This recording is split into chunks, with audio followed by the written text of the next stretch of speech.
Hello மக்களே, தமிழ்நாட்டில் இப்போ வந்து அமைச்சர் ஒருத்தர் ஸ்கூலில் போயிட்டு கேள்வி கேட்டாங்க அப்படின்னு சொல்லிட்டு வைரலாக நியூஸ் போயிட்டு இருந்துச்சு. அதை நானும் பார்த்தேன். ஸோ அதுலேருந்து எப்படி ஒரு காமனாக ஒருத்தவங்க வந்து அப்ரோச் பண்ணணும்னா, ஒரு ஸ்கூலுக்கு போகிறாங்கன்னா கண்டிப்பாக ஸ்கூலோட பர்மிஷன் வேணும் பிரின்சிபல் கிட்டேருந்து. அதே மாதிரி கிளாஸ் டீச்சர்ஸ், அப்புறம் வந்து வீடியோ எடுக்கிறதுக்கு வந்து அவங்கள அந்த பிள்ளையோட பேரண்ட்ஸ் கிட்டேருந்து கன்சர்ன் வாங்கியிருக்கணும். ஈவன் அந்த பிள்ளையோட வில்லிங்னஸ் கூட வேணும் வீடியோ எடுக்கிறதுக்கு. அதே மாதிரி ஒரு காமன் பிளேஸஸ் ஸ்கூலுக்கு போகிறாங்கன்னா அவங்களோட கொஸ்டின் வந்து ஒரே ஒரு பர்டிகுலர் ஸ்டூடெண்ட்ஸ் கிட்ட கேட்கக்கூடாது. ஜென்ரலாக கேட்கலாம். அவங்கக்கிட்ட ஜென்ரலாக எல்லா ஸ்டூடெண்ட்ஸை பற்றி வேணால் கேட்கலாம். அதுவும் அந்த கேள்வி எப்படி இருக்குன்னா, அவங்களோட பர்சனலோ, அவங்களோட ஃபினான்ஸோ, அவங்களோட ஃபேமிலி பற்றியே இருக்கக்கூடாது. எஜுகேஷன் லேர்னிங் மட்டுமே அது ரிலேட்டடாகவே இருக்கணும்.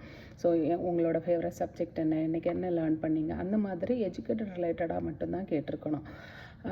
இப்போ வந்து ஒரு பர்டிகுலர் ஸ்டூடெண்ட் கிட்ட கேட்கணுன்னா அவங்க வந்து ப்ரைவசியாக தான் கேட்கணும். அதுவும் அவங்களோட அந்த ஸ்டூடெண்ட்ஸோட வில்லிங்னு கேட்டு இன் ஃப்ரண்ட் ஆஃப் அதர்ஸ் வந்து கேட்டுக்கக்கூடாது. அது 2% கான்வர்சேஷனாக தான் இருக்கணும் ஒரு ஸ்டூடெண்ட்ஸு கிட்ட கேட்கணுன்னா. அந்த மாதிரி அப்புறம் வந்து கேள்வி வந்து கிளியராக கேட்கணும். அவங்க வந்து வாட் இஸ் யுவர் ஃபாதர் அப்படின்னாங்க. கேள்வி வந்து இன்கம்ப்ளீட்டாக இருந்துச்சு. கேள்வி கேட்குறது வந்து கிளியராக கேட்கணும், அண்டர்ஸ்டாண்ட் ஆகிற மாதிரி. அதுக்கப்புறம் வந்து கம்பேரிஷன் பண்ணாங்க, ஃபஸ்ட்டு பெஞ்சு லாஸ்ட்டு பெஞ்சு.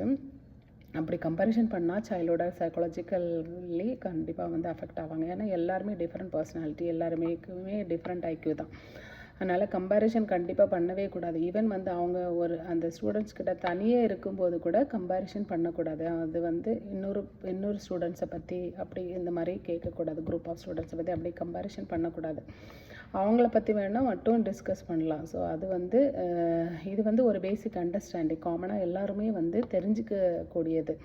ஒரு குரூப் ஆஃப் பீப்புள்கிட்ட எப்படி கம்யூனிகேட் பண்ணுறது, எப்படி பேசுகிறது அப்படின்னு சொல்லிட்டு. ஏன்னா நம்ம பேச்சு வந்து அவங்கள பாதிக்காத அளவுக்கு நம்ம வந்து பேசணும், நம்மளாம் வந்து இனிஷியேட் பண்ணி ஒரு பேசும்போது. ஸோ இதுதான் வந்து காமனாக அப்ரோச் பண்ணியிருக்க வேண்டிய விதம் அந்த சிச்சுவேஷனில். Okay, thank you.